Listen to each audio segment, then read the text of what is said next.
A day in my life as a superwoman. So ayun na nga, on the way na naman ako sa Badajoz Cafe para magpa-day off ng aking kapatid. Tara, samahan niyo muna ako para ililigaw ko kayo dito sa aming cafe. Bago pa man kami makarating ng shop, galing na kami sa Silang Bayan Market. So every time napapalitan ko yung brother ko, laging kinukuha ko na sa kanya yung mga non-available items sa gabi. Para pagbabiyahin ako ng morning, ayun, isasabay ko na ang pamilya bago makarating ng shop. So on that day, yung barista ko ay papasok din ng 12 o'clock, diba? Superwoman talaga ako. Sinama ko na rin yung mother ko kasi gusto niya magmuni-muni. Gustong-gusto niya talaga tumambay dito sa shop kasi kakaiba ang nature feels dito. Hinahayaan ko na rin naman para maalagaan niya yung mga halaman namin dito. Oo, siya talaga ang tagapangalaga ng mga halaman. At saka minsan, may dalang swerte si mother. Kasi ang secret niya, talagang nagdadasal siya para magkaroon kami ng tao.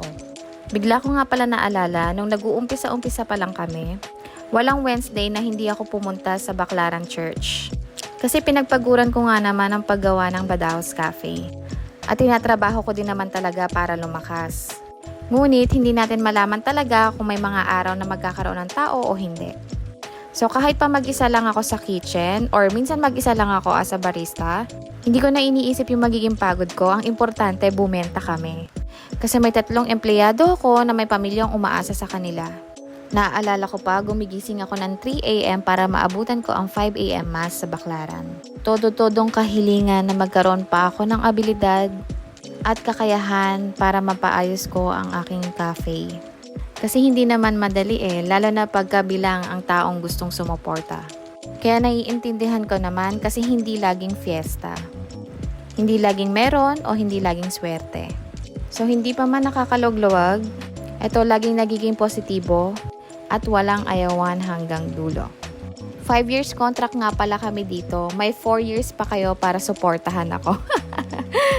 Hindi man kayo makabisita sa mismong lokasyon, maaari nyo rin naman po kaming suportahan sa pamamagitan ng pag-share and pag-like sa Facebook, Instagram, TikTok, and Reels. At kung mapapadayo naman kayo sa aming kapihan, maraming salamat po. Hindi po namin kayo bibayguin kasi talagang ang pagkain namin ay pinaghandaan, tinaste test ng maraming beses. At bukod pa doon, sumasang-ayon ang presyo sa lasa. So we are having our first year anniversary on July 16, 2023. So nais ko po kayong imbitahan at masubukan ang murang-murang food and beverage offers ng Badajoz Cafe. So guys, stay positive, work positive, and result positive. See ya! Bye!